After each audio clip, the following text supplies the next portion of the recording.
Oh, hello. My name is Mara, and welcome to Books Like Whoa.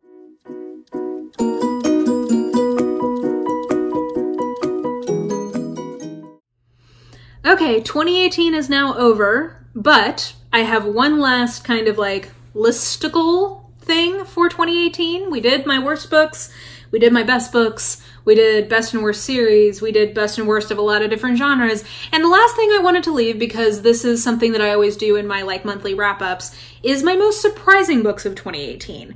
Now, surprise can be a good thing or a bad thing, and sometimes it can just be a neutral thing that like, this surprised me. I actually, looking at the list of ones I pulled out, most of these actually had like a 3.5 or higher. So like most of these were pretty well-rated books. I only have two that are like 2 or 2.5 stars. Everything else is a 3 or above. So anyway, this, again, not necessarily bad, just like this surprised me in some way. So I'll start at the top of the ratings and then work my way down, and we'll see where we land by the end of this. Okay, so one 4-star read that surprised me was The Queen's Rising by Rebecca Ross. This was YA immersive high fantasy, and I really enjoyed this book, but it was not what I was expecting. I was expecting it to have a lot more of like a magic school component to it, which it has some of, but not a ton of. And then the other thing that surprised me about this is that I gave it a 4-star because ultimately this book has a conclusion to it that I found really satisfying, and I was happy with how everything came together and like where we were leaving these characters. But this is actually the first in a series, and I genuinely am befuddled about where this series would really go. So I don't know that I'm going to continue reading in it because I actually really liked this as a standalone. So yeah, it was surprising to me that it was the first in a series is basically what that boils down to. Another 4-star that I found surprising was Shelter in Place by Nora Roberts. So this is, every year Nora Roberts comes out with like a standalone suspense thriller kind of book. And usually it's ostensibly romantic suspense or a romantic thriller. The last few years, she's clearly been less and less interested in the romance piece of this. And Shelter in Place was a really enjoyable suspense novel to me, in which the romance was entirely like a side note and should have just been left out, and it would have been a better book. So like I think it's surprising to me to see Nora Roberts evolve in terms of what she is interested in her own stories. And I think she feels compelled to have the romance in there just because like that's a part of what she's always had. But I kind of want her to just like give herself permission to leave that out, because like I don't think she needs them in these suspense books anymore. Like, and if she's not interested in that part of the story, then she just should leave it out, because otherwise it's kind of like boring and taking away from the story overall. So anyway, Shelter in Place was a really good commercial suspense book that has the backdrop of like a mass shooting in a mall. And I thought that part of it worked really well. And I think she should just focus on the parts of the story that she herself is interested in going forward. Another 4-star book for me was Immortally Yours by Lynsay Sands. Now this is interesting because if you have watched my worst books of the year / my my best and worst of romance, you'll know that 2 of the books in the same series, the Argent of Vampire series from Lynsay Sands, were some of my worst picks of the year. I thought they were not good. And this is the last good one that I'm going to read from her, because I kind of have abandoned that series at this point. But I really liked this book in terms of it was taking a typical romance trope, which is this idea, like, how to even dissect this. So a huge part of popular romance history involved there always having to be a very sexually pure and naive heroine. That has definitely changed a lot in the last 10 years. Like, there's a lot less slut shaming and there's a lot more like sex positivity. And essentially I think romance novels have been a part of a cultural evolution of getting everybody comfortable with the idea that women have sex, enjoy sex, want sex, and that is increasingly reflected in the romance novels. But that's a huge part of the legacy of the genre in terms of like the traditional bodice ripper. A part of why the bodices were ripped is because it wasn't okay for the woman to say she wanted it. She was supposed to be very naive, whatever. So this particular book is kind of taking that backdrop of this implicit expectation that alpha heroes in romance novels want the heroine to be very sexually pure. And it really subverts that. Like, it really subverts slut shaming and a heroine with a sexually promiscuous past and a woman who has been a sex worker in her past lives, because she's a vampire, so she's like hundreds of years old. So like when she became a vampire, she was a sex worker. And the hero has a really hard time being okay with that. And I think the way that she kind of like calls him out on that in the narration and like really makes him work to get back in the heroine's good graces and like really confront his own hypocrisy and like his assumptions about why she was a sex worker and all of that kind of stuff, I thought was really interesting, and I liked seeing her play with those tropes. The romance itself did not especially work for me. So that was the biggest kind of drawback. I can't remember. I gave this either a 4 or a 3.5 star. But I really, in that case, really liked what she was doing, playing with the tropes and kind of subverting traditional alpha expectations from the hero. Like, I just thought that that was really interesting. So it surprised me to see a series of books that I like because they are so light and fluffy and campy and just like nonsense and are very self-aware of that. It was interesting to me to see, or surprising to me to see the author trying to subvert tropes as much as she clearly was in this book. Another 4-star pick was Cranford by Elizabeth Gaskell. I really enjoyed this book, and the reason I put it on my surprising list was because the way people talk about this is very much as like a light satirical novel, like a light satirical Victorian novel that is sort of like commenting on the foibles of silly middle-class women. And yes, it definitely is that. Like, there is a lot of like kind of hyperbolic, silly nonsense that's meant to be making a comment or satirizing in some way. That's definitely there. But I think I found this an incredibly moving novel about like the limitations of gender roles in the Victorian era and how women were so dependent on, like at all levels, but like middle class and like upper middle class women had very specific things that they could and couldn't do in terms of like the roles that they could play in society. And they were all centered on their relationship to a powerful man. And if they don't have that powerful man, just how vulnerable it makes them. And I just found it really compelling in terms of like these older women who are not going to get married, and you know, do they have enough money to essentially live on until they die? Like how, and if they do, is it going to be in a way that is socially acceptable, or are they going to essentially have to be like shunned and lonely because they can't keep up that lifestyle anymore based on the amount of money they have? Or like maybe they're going to find a long lost male relative who can support them, or maybe they're going to find a respectable business that they can open to support. Like, I found all of that really interesting, and I guess it just surprised me because that's never how I've heard that novel talked about before. And even when I was doing some research of like, oh, like what do people say about this, the emphasis is always on the satirical element and never on that piece of it. So anyway, it just surprised me of what I was interested in that book versus what I guess the critical consensus is. And then my last 4-star pick that I was kind of like a surprise to me was From Lukov with Love by Mariana Zapata, who is one of my favorite like slow burn contemporary romance writers. And I think I have like a long ramble about how I found her use of different tropes in this book interesting. I'll just sum all that up by saying that I was interested in the fact that the romance of this was the least successful piece of it.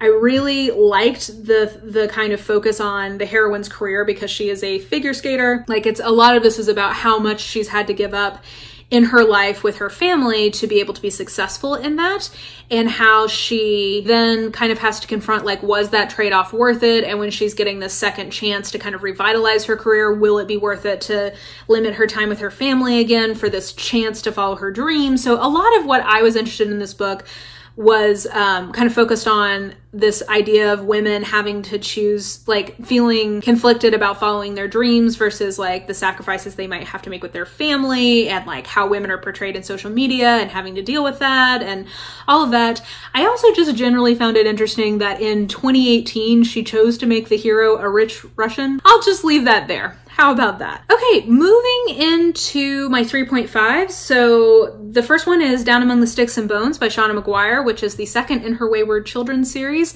Basically, the reason this surprised me was that I was like really into the second half of this book and only meh about the first half. I found the first half to be really on the nose and didactic about something that I agree with, which is basically like parents should not parent their children towards who they want them to be. Good parenting is about allowing children to become who they are. So that I agreed with, but it was just so on the nose and it took so long to get to the fantasy part. And once we were in the fantasy part, I was way into it, but it just kind of surprised me how uneven I found that book. So I ultimately gave it, I think, a 3.5 because I loved the second half, but the first half was just like pretty inert to me and kind of just like everything was text and there was no subtext. Two 3.5s that I just am going to put together because they represented a surprising new discovery of a subgenre that I really like, which is cozy suspense / cozy thriller. And that is Touch of Red by Laura Griffin and Solace Island by Meg Tilly. And both of these are just like very extremely light touch suspense books that have heavy like small town cozy elements to them and heavy like relationship elements to them, but then also have this thrilling piece thrown in. And like, this is just such a cozy, comfy subgenre that I'm very happy to have discovered as a thing, because it just is going to be the perfect sort of like palate cleansing, very rarely a 4-star book even, but just like 3.5 star, like filling up, like kind of in between filler books that are just enjoyable and fun for me to read in terms of like commercial fiction I like. And then one last 3.5 is Make Me by Tessa Bailey. And again, I think I had like a long ramble about what I was interested in terms of the tropes that this was subverting with an overly protective alpha hero. So I won't really revisit that. I'll just say that I was surprised to find a new adult book that was so aware of the problematic elements of the overprotective alpha trope and how Tessa Bailey very clearly wants you to view his behavior as neurotic and also makes him aware that his behavior is neurotic in that book. So like, I just thought that it surprised me, the self-awareness and the trope playing in that book. If you can't tell, a lot of times things that will surprise me or delight me have to do with people who are self-aware of their tropes and are playing with them. That's something that I just enjoy in books, and especially in commercial fiction. That's something I really enjoy. And then I do have one 3-star book, which is Go Set a Watchman by Harper Lee. This is a book that should not have been a book, basically. I did a whole review about this, but the reason it surprised me was just because I'd heard such kind of like mixed reviews about this when it came out. Like, some people hated it essentially just because it desacralized the narrative we have around Atticus Finch in American literature. So some people hated it for that. Some people were saying like, oh, this is so much better than what To Kill a Mockingbird was. Like, this is just what she should have put out originally.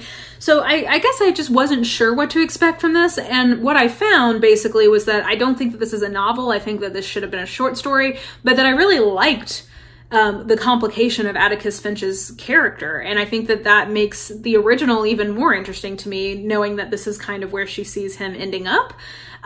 So yeah, I actually liked a lot that was happening in this book. It just didn't work as an actual book. Like, it should have been a short story. And for that reason, I gave it 3 stars instead of something higher, but definitely, just wasn't sure how I would react to this, but ended up, liking it pretty well, all things considered. Okay. And then I have one 2-star book I'll talk about, and then we'll talk about my most surprising one, which was 2.5. So my 2-star book I wanted to mention was A Discovery of Witches by Deborah Harkness. I think I was surprised by this just because I'd heard it's a really big series in a couple of different communities that I follow in the bookish world. And maybe that should have just like told me that I didn't quite know what I was getting into, but basically Discovery of Witches is paranormal romance, but with a higher quality of writing, with a very prominent kind of like time travel element to it. So I guess I found this surprising because I don't think it's really that successful as like literary fiction or like women's fiction or like book club kind of fiction picks, which is I think where the writing quality is at. I don't think it's a particularly good version of that. And then it's also, if you read paranormal romance, I don't think that there's a whole lot here that's that unique, right? And it's kind of boring for paranormal romance. Like, it's just a real slow, long book that, yes, the writing quality is nice, but I just didn't think it was doing anything interesting with the subgenre. And when somebody is kind of wanting to write a higher order of genre fiction, like, I'm totally down for that. I really like that, actually. It's one of my favorite things to read. But I think part of what I expect is that they're going to have like a real point of view that they're bringing to the story. And I guess I just didn't really feel like Deborah Harkness had any insights into that subgenre that were interesting to somebody who already reads the subgenre. Maybe it's a bridging book that lets people who don't normally read that get into it. And we'll get into that here in a minute. Like, maybe that's my surprising themes. The summation is just that I think that this could be a bridging book, maybe, but I kind of feel like it tries to please several different audiences. And then, at least to me, ends up pleasing no one. But that being said, people love this book, so it clearly actually is pleasing people. I guess just to me, it felt like kind of a half-hearted attempt at all the different things it was trying to do. So yeah, I gave it 2 stars, and I was surprised insofar as I didn't think it even kind of lived up to the hype. And actually, I don't have this on the list, but I should also just say A Gathering of Shadows by V.E. Schwab was surprising and disheartening to me because it was just very overhyped, and I feel like people don't talk about how many problems it has in terms of like as an entry in that series. I just thought it was really unsuccessful, and I was surprised to find how the ratio of hype to what it actually was kind of astonishing to me. So you can see my whole rant about that if you want more information. Okay, and my number 1 surprising book of the year is A Court of Frost and Starlight by Sarah J. Maas. Now here is why this is surprising to me. So this is the only Sarah J. Maas I've ever read. I do think at some point I'll go back and read Court of Mist and Fury because I've heard really good things about it, and I have read like a summary of what happens in the first one, enough that I think I could read the second one and enjoy it.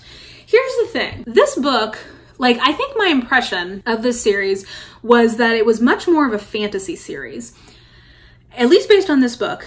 This is fantasy romance. Like, that is what this is. It's not YA fantasy. It's not, I wouldn't even call this new adult fantasy. This is a fantasy, this is maybe new adult, but like, it is a fantasy romance. That is its subgenre.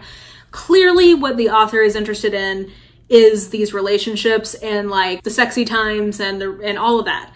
So as like kind of paranormal or fantasy romance, this was like a Kindle Unlimited quality book. Like, it was perfectly fine. I, didn't have a bad time while I was reading it. It's what I would call a hangout book, where it's a lot of fan service and basically you're getting to hang out with your favorite characters and see what they're getting up to this Christmas. Like, that's basically what this book is. Oh, side note, I'm also just surprised that they didn't release this around Christmas. That was like a real marketing fuck up in my opinion. But anyway, so like in that vein, I was like, this is perfectly fine as like kind of not a lot of plot, mostly just hanging out, mostly just seeing these characters like build some relationship stuff, a little bit of sex, whatever. I was really surprised that this was a hardback release that is marketed like it is like serious new adult or YA fantasy. That's not what this is. And I think this gets into like the bridging aspect. I wish more people were aware, readers of YA and new adult fantasy, I wish more of them were aware and accepting of the fact that what they like in these books are the romance pieces. Because if people could get beyond their own misogyny or internalized misogyny and accept that that is what they like in these books, there is an entire world of recommendations that they could be getting, but they won't take them because they come with the label of romance. And I think that reading this book, it kind of re-surprised and re-depressed me that people are so phobic about that label, that genre label, that it keeps them from finding better books. Because like, this is just average Kindle Unlimited smut. That's what this book was. And it was fine when you take that into account. But like, girl, they're charging hardcover prices for this? Like, what are you doing? Get on Kindle Unlimited. You can get the same thrill for 99 cents. There is so much of that level of quality out there. And then also, there's so much better to be had. Do you know what I mean? Like, Grace Draven writes fantastic fantasy romances. They're really, really good. They're character driven. They have a lot of the angst factor in there. Like, I mean, there's so many people on BookTube who could give readers of the A Court of series recommendations that they would love, but they'll never listen to them because they're coming from booktubers who primarily read romance.